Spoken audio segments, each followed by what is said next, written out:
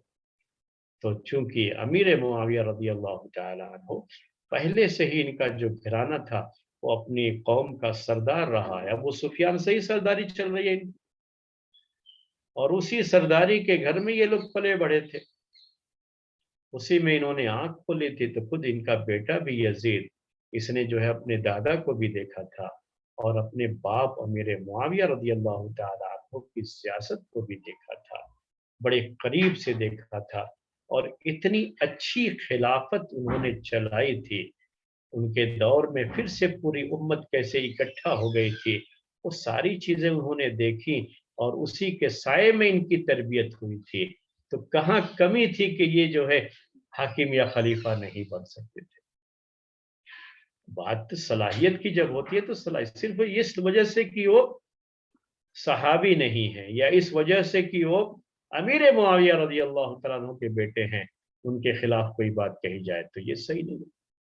اور بقیہ جو ہے ان کی عیاشیوں کے تعلق سے، ان کے جو ہے اللہ و لعب میں شریک ہونے کے تعلق سے جو باتیں ذکر کی جاتی ہے، یہ تو عام طریقے سے شیعی روایتیں ہیں جو بعد میں اس پروپیگنڈے کا حصہ بن گئی، جس پروپیگنڈے میں امیر معاویہ اور ان کے پورے جو ہے خاندان کی اس خلافت کو بدنام کرنے کی کوشش کی گئی ہے. وہ اس کا ایک حصہ ہے اور کچھ بھی نہیں ہے. تو یہاں میں آپ کو سمجھانا چاہ رہا تھا، مسئلہ تو ہمارا چل رہا ہے حجر بن عدی رضی اللہ تعالی عنہ کا، کہ ان کو امیر معاویہ رضی اللہ تعالی عنہ نے کیوں قتل کرایا تھا اور اس کو کیوں اتنا ایشو بنایا گیا اس دور میں. وہ جو ہے اس دور میں کم بلکہ بعد میں شیعوں نے اس کو خاص طریقے سے ایشو بنایا. تو کیا تھا معاملہ؟ تو میں حجر بن عدی رضی اللہ تعالیٰ عنہ کے بارے میں آپ کے پاس بات یہ رکھ رہا تھا کہ یہ اس صلح کے خلاف تھے جو حسن رضی اللہ تعالیٰ عنہ نے بڑھ کر کے امیر معاویہ رضی اللہ تعالیٰ عنہ کے ساتھ کی تھی، اور ان کو بہت برا بھلا کہتے تھے. یہ حجر بن عدی حسن بن علی رضی اللہ تعالیٰ عنہما، حسن رضی اللہ تعالیٰ عنہ کو یہ بہت برا بھلا کہتے تھے اس صلح کو لے کر کے، اور کہتے تھے وہ یہ کہ آپ نے جنگ کرنا چھوڑ دیا، آپ کو جنگ کرنی چاہیے تھی امیر معاویہ کے ساتھ. جو ہے آپ کے ساتھ 40,000 کی فوج تھی اس وقت، تو بجائے اس کے کہ آپ جنگ کرتے اور ان سب کو جو ہے جنگ میں ہرا کر کے پورے طریقے سے اپنے پاس خلیفہ جو ہے خلافت رکھتے، آپ نے کیوں یہ صلح کر لی؟ برابر ان کو اس طرح کے کوسنے دیا کرتے تھے یہ حجر بن عدی. حالانکہ آپ یہ جانتے ہیں، میں ان کے تعلق سے کوئی یہ نہیں کر رہا ہوں، صرف یعنی میرے کہنے کا مقصد یہ نہ سمجھے کہ میں ان کے خلاف کچھ باتیں کر رہا ہوں حجر بن عدی کے خلاف، نہیں. یہ اپنے آپ میں ایک محترم شخصیت تھی، ہم ان کا احترام کرتے ہیں، لیکن ہم صرف تاریخ آپ کے سامنے پیش کر رہے ہیں، اور تاریخ کو جو انالائز کیا جاتا ہے وہ ہم آپ کے سامنے اس کا تجزیہ کر کے پیش کر رہے ہیں، اور کوئی چیز نہیں ہے، اور ہم ان کی کوئی برائی نہیں کر رہے. لیکن ان کا جو تھا اس وقت کا معاملہ وہ آپ کے سامنے پیش کر رہے ہیں کہ وہ اس صلح کے خلاف تھے، بلکہ حسن رضی اللہ تعالیٰ عنہ کو جنگ پر آمادہ کرنے والوں میں سے ایک تھے یہ حجر بن عدی رضی اللہ تعالیٰ عنہ. تو ہوا یہ کہ جب امیر معاویہ رضی اللہ تعالیٰ عنہ خلیفہ بن گئے اور یہ 41 ہجری ہے، یعنی ہجرت کا 41واں سال، 41 ہجری جو ہے یہ سال، اور وہاں سے 10 سال تک یعنی 51 تک، 51 تک کیوں کہہ رہا ہوں میں آپ کو؟ اس لیے کہ 51 میں ہی حسن رضی اللہ تعالیٰ عنہ کی وفات ہوئی، جس کا ذکر پچھلے درس میں آپ کے سامنے آ چکا ہے۔ تو 51 تک 10 سال تک یہ اندر اندر جو ہے اس طرح کی باتیں سماج میں لوگوں میں کرتے تھے۔ امیر معاویہ رضی اللہ تعالیٰ عنہ کے خلاف بھی یہ باتیں ہوتی تھیں، تو یہ امیر معاویہ رضی اللہ تعالیٰ عنہ کی خلافت سے بہت زیادہ اطمینان ان کو نہیں تھا۔ یہ چاہتے تھے کہ حسن رضی اللہ تعالیٰ عنہ ہی خلیفہ رہے، اور اس صلح کے بھی یہ خلاف تھے جو ابھی میں نے آپ کے سامنے ذکر کیا۔ لیکن اس 10 سال کے مرحلے میں، 10 سال کے پیریڈ میں انہوں نے کوئی ہتھیار نہیں اٹھایا کسی جو ہے اموی گورنر کے خلاف، یا جو ہے ان کے ماننے والوں کے خلاف، کوئی جو ہے جو بھی بات تھی زبانی ہی تھی، زبانی طور پر جو ہے اپنے عدم اطمینان کو یہ ظاہر کرتے تھے، لیکن کبھی اس سلسلے میں ہتھیار بند کوئی کارروائی نہیں ہوئی، یعنی ہتھیار لے کر کے میدان میں نہیں اترے۔ اس کے بعد جب حسن رضی اللہ تعالی عنہ کی وفات ہو جاتی ہے، اور یہ 51 ہجری میں جب یہ وفات ہو جاتی ہے، تب جو ہے یہ مسئلہ آتا ہے کہ یہ حجر بن عدی رضی اللہ تعالی عنہ نے تھوڑا جو ہے مخالفت تیز کر دی، اور اس میں ہتھیار وغیرہ اٹھانے کا ذکر بھی موجود ہے۔ تو یہ دوبارہ سے حجر بن عدی، ان کا معاملہ یہ ہو گیا کہ زیاد بن ابی جو عراق کے گورنر تھے، امیر معاویہ رضی اللہ تعالیٰ عنہ نے ان کو عراق کا گورنر بنایا تھا، زیاد ابن ابی کو۔ تو جو ہے یہ زیاد ابن ابی،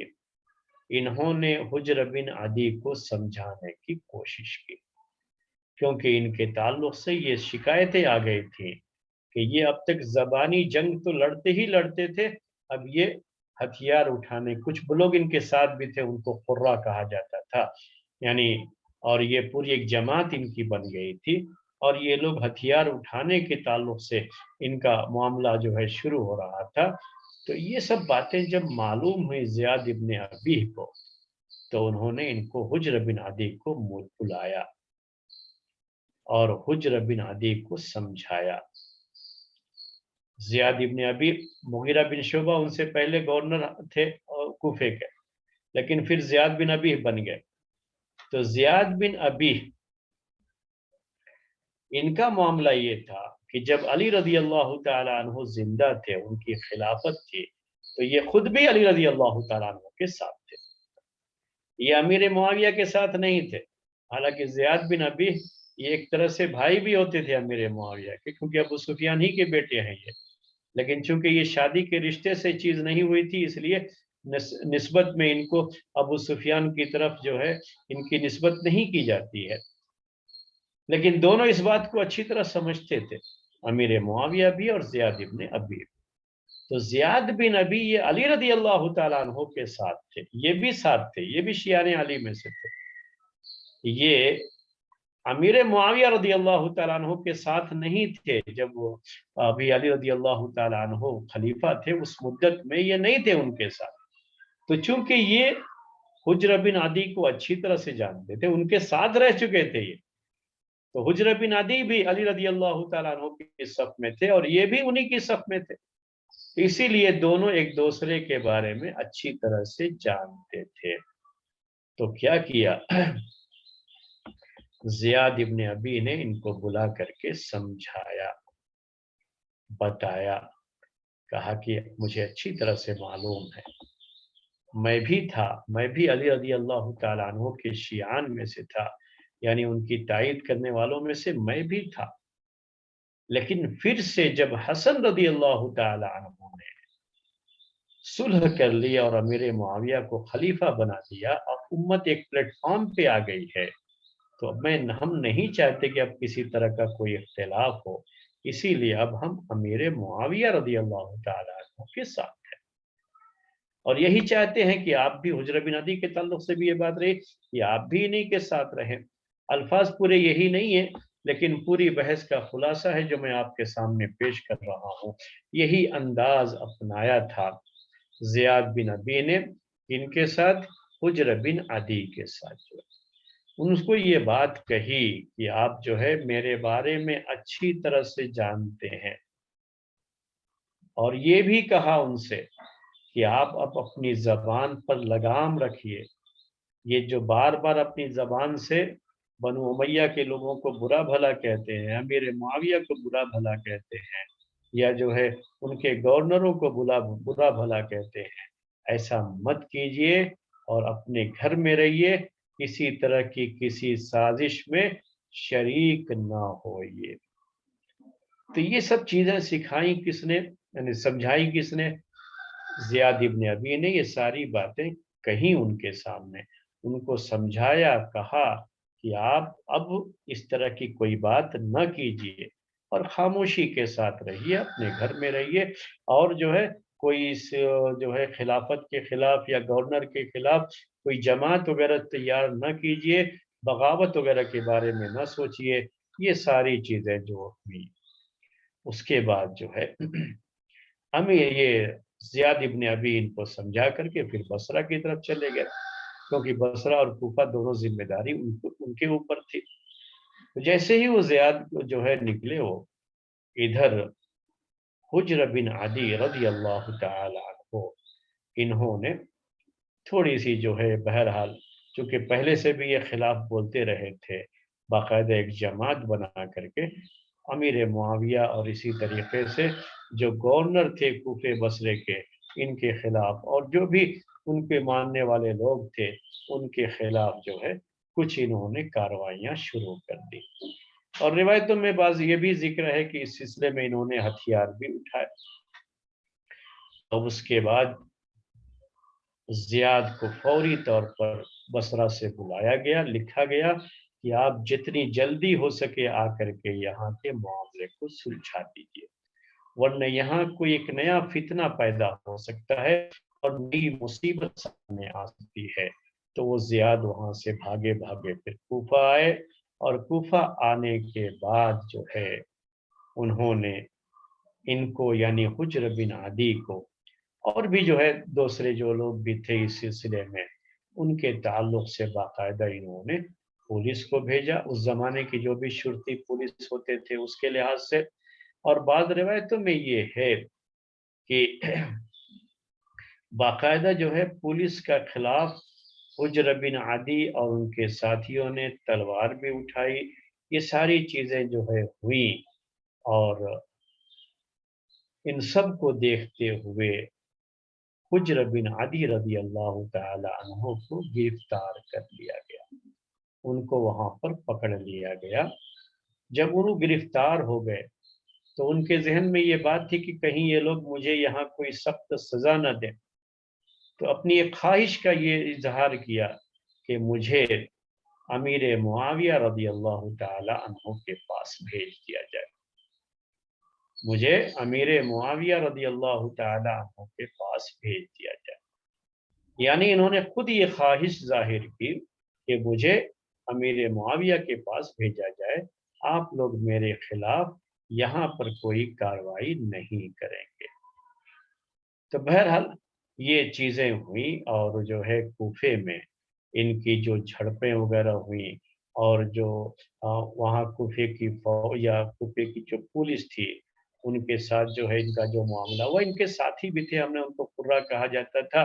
یہ ساری چیزیں ہوئیں، ان کو گرفتار کیا گیا۔ یہ سب چیزیں جب ہو گئی اور ان کو امیر معاویہ رضی اللہ تعالی عنہ کے پاس بھیجنے کے تعلق سے خود ان کی اپنی درخواست تھی، تو وہ درخواست قبول کر لی گئی، اور اس طریقے سے حجر بن عدی رضی اللہ تعالی عنہ کو امیر معاویہ رضی اللہ تعالی عنہ کے پاس بھیج دیا گیا۔ انہیں یہ تھا کہ جو بھی امیر معاویہ کا ان کے بارے میں فیصلہ ہوگا وہ انہیں قبول ہوگا۔ بہرحال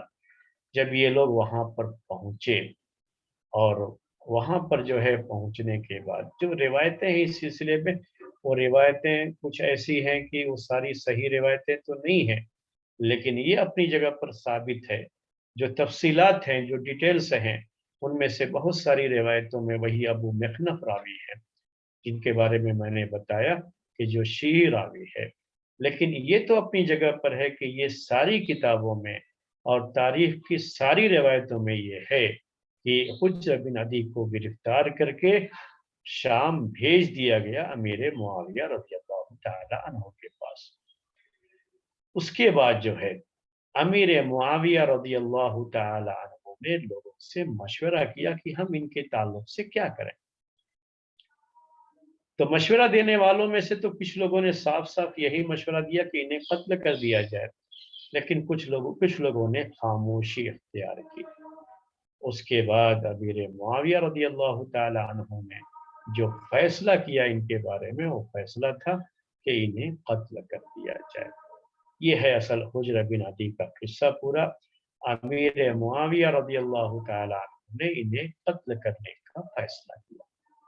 اور یہی حکم صادر فرمایا، اور یہ تقریباً ساری جو ہے تاریخ کی کتابوں میں ہے، یعنی جو شیعی تاریخ ہیں اس میں بھی، جو اہل سنت کی تاریخ ہیں اس میں بھی، سب میں یہ ہے کہ انہوں نے قتل کا فیصلہ کیا۔ تفصیلات میں بعض جو ہے جو غلط قسم کی تفصیلات اس سلسلے میں پیش کی گئی ہیں شیعی کتابوں میں، وہ بعض تفصیلات تو ثابت نہیں، لیکن یہ اپنی جگہ پر ثابت ہے کہ ان کے قتل کا فیصلہ کیا گیا۔ اور جب ان کے قتل کا فیصلہ کیا گیا تو انہوں نے کہا کہ مجھے 2 رکعت نماز پڑھنے کی اجازت دی جائے، اور اس طریقے سے انہیں 2 رکعت نماز پڑھنے کی اجازت دی گئی۔ اور 2 رکعت انہوں نے بہت لمبی پڑھی، تو لوگوں نے پوچھا کیا ڈر گئے ہو کہ نماز کو لمبی پہ لمبی کیے جا رہے ہو تاکہ تمہاری سزا یہ میں تاخیر ہو جائے؟ تو انہوں نے جواب دیا کہ جتنی ہلکی نماز میں نے آج پڑھی ہے اتنی ہلکی نماز کبھی نہیں پڑھی تھی، یعنی جو میری نمازیں ہوتی تھی وہ اس سے کہیں زیادہ لمبی میں نماز پڑھتا رہا ہوں۔ بہرحال تو یہاں پر ان کو قتل کر دیا گیا۔ امیر معاویہ رضی اللہ تعالیٰ عنہ نے یہی فیصلہ کیا، اور اس کے بعد جو ہے ان کے جو خاندان کے لوگ تھے ان کو انہی لوگوں نے پھر ان کے کفن دفن کا جو ہے انتظام کیا اور ان کو اس طریقے سے دفنایا گیا۔ یہ ہے پورا معاملہ حجر بن عدی کے قتل کیے جانے کا، کیوں ایسا ہوا اور امیر معاویہ رضی اللہ تعالی عنہ نے ایسا کیوں کیا۔ تو اگر دیکھا جائے تو انہوں نے جو یہ معاملہ کیا وہ اس حدیث کے موافق تھا معاملہ جس حدیث میں یہ بات آئی ہوئی ہے کہ اللہ کے رسول صلی اللہ علیہ وسلم کہتے ہیں من اتاکم وامرکم جمیع علی رجل واحد یرید ان یشق عصاکم، کہ تم میں سے اگر کوئی شخص ایسے وقت میں جب کہ تمہارا معاملہ کسی ایک خلیفہ کے ہاتھوں پر جمع ہوا ہے اور تم سب کی سب جو ہے ایک خلیفہ کے ہاتھ پر بیعت کیے ہوئے ہو اور پورے جو ہے اتحاد اور اتفاق سے رہ رہے ہو، اور وہ آدمی آ کر کے تمہارے درمیان اختلاف پیدا کرنا چاہتا ہے یا تمہاری جماعت میں تفریقہ کرنا چاہتا ہے، فقتلوہ، تو اسے قتل کر دو۔ صحیح مسلم کی یہ حدیث ہے۔ تو امیر معاویہ نے ہی سمجھا کہ ان کا باقی رہنا یہ امت میں اب مزید تفرقے کا سبب بن سکتا ہے، اختلاف اور انتشار کا سبب بن سکتا ہے، اور ایسے لوگوں کے بارے میں اللہ کے رسول صلی اللہ علیہ وسلم نے یہ بات کہی ہے کہ ایسے لوگوں کو قتل کر دیا جائے، اس لیے انہوں نے ان کے قتل کا فیصلہ کیا۔ میں یہ نہیں کہہ رہا ہوں کہ امیر معاویہ نے اس موقع پر یہ حدیث پڑھی تھی، بلکہ میں یہ کہہ رہا ہوں کہ اگر ان کا یہ فیصلہ ہوا تو ایسا بھی نہیں ہے کہ یہ فیصلہ کتاب و سنت کے خلاف فیصلہ یا ایسی کوئی چیز بھی نہیں ہے۔ انہوں نے اس چیز کو محسوس کیا کہ ان کا زندہ رہنا یہ پریشانی کا سبب ہے اور امت میں انتشار کا سبب بن سکتا ہے، تو انہوں نے اس سلسلے میں جو فیصلہ کیا وہ یہ فیصلہ تھا۔ اب اس فیصلے کو لے کر کے بعض لوگ بہت جو ہے تان و تشریح کرتے ہیں امیر معاویہ پر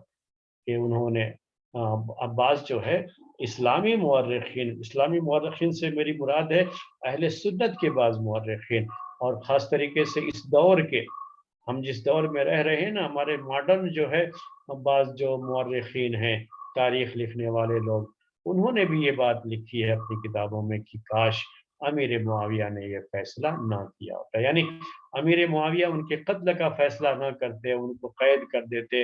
اور جیل میں رکھ دیتے، کچھ بھی کرتے لیکن قتل کا فیصلہ نہ کرتے۔ ایسی باتیں ہیں، دیکھیے ایک چیز جو ہو چکی ہے اس کے بارے میں اس طرح کی باتیں کہنا یہ خود بھی